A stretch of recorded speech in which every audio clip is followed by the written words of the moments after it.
Aisha Speed, umwe mu bantu bakurikirwa cyane ku mbuga nkoranyambaga uri mu Rwanda, yagaragarijwe urukundo n'ibihumbi by'abanyarwanda hirya no hino mu mujyi wa Kigali aho yagiye anyura, nawe avuga ko mu bihugu byose yasuye nta cyiza yabonye kiruta u Rwanda.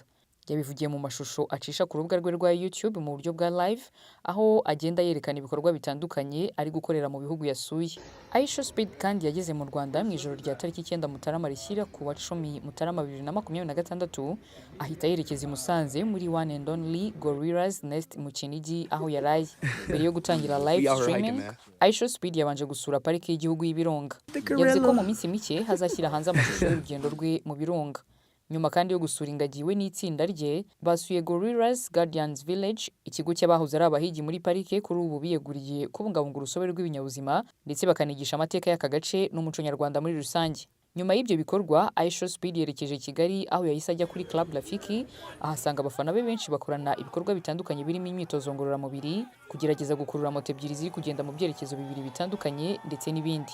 Ari kuva kuri Club Rafiki nibwo Aisha Speed yavuze ko mu bihugu byose amaze gusura, u Rwanda ruri mu byiza yagezemo ku buryo yumva azanagaruka. Yakomereje kuri Stade Amahoro aho yasanze itorero ribyina Kinyarwanda akabyinana naryo, afatanya n'abakaraza kuvuza ingoma ndetse azenguruka stade ayereka abari bamukurikiye.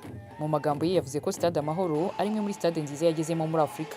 Nyuma yerekeje kuri BK Arena aho yasanze bamwe mu bakinnyi ba basketball bagirana ibihe byiza bakinana uwo mukino. Umwe mu bari mu itsinda rye ubwo yageragezaga gutera umupira mu nkangara yituye hasi avunika ukuguru. Aisha Speed kandi yahise yerekeza kuri Yakoreye aho yari ategerejwe n'abafana be benshi barimo bamuhaye igishushanyo bamukoreye, keke ikoze mu isura ye, akora n'indi mikino ngororamubiri. Aho yanyuraga hose, Aisha Speed yeretswe urukundo kuko yabaga ashagawe n'abamukurikira benshi bagenda bavuga izina rye, ndetse ubwo yavaga kuri Yakoreye yahuye n'umwe mu bafana be wamuhobeye afatwa n'amarangamutima ararira mu muhanda. Nyuma y'ibyo yerekeje mu ruhongore kujya kwerekwa uko bakama inka ndetse azimanirwa amata. Mu masaha 2 n'igice hari gukora live streaming mu Rwanda, yabonye abamukurikira bashya barenga ibihumbi 92.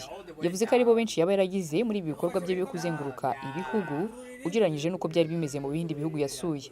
Yahavuye ajya hazwi nko mu Marange mu Biryogo aho yagiye kugerageza ibiryo byo mu Rwanda. Aisha Speed yagiye muri resitora izwi nko kwa Isa mu Biryogo aho yahawe isombe, ubugari, umuceri w'ipirawu ndetse na brochette. Muri iyi resitora yahahuriye n'umwe mu bakoresha imbuga nkoranyambaga ukoresha izina rya Osmalito aho bakinanye umukino wo kumva n'imbaraga. Aisha Speed abajijwe n'umwe mu bo yasanze muri iyi resitora igihe azamara mu Rwanda, yamusubije ko azahamara igihe kuko yahaguze inzu. Mu Rwanda ibi bikorwa yabikoze yambaye umupira w'ubururu wanditseho u Rwanda mu mugongo ndetse n'umubare 7. Ibi bifite aho bihuriye n'umukinnyi w'umupira w'amaguru akunda cyane Cristiano Ronaldo nawe wambara umubare 7 ku myenda akinana.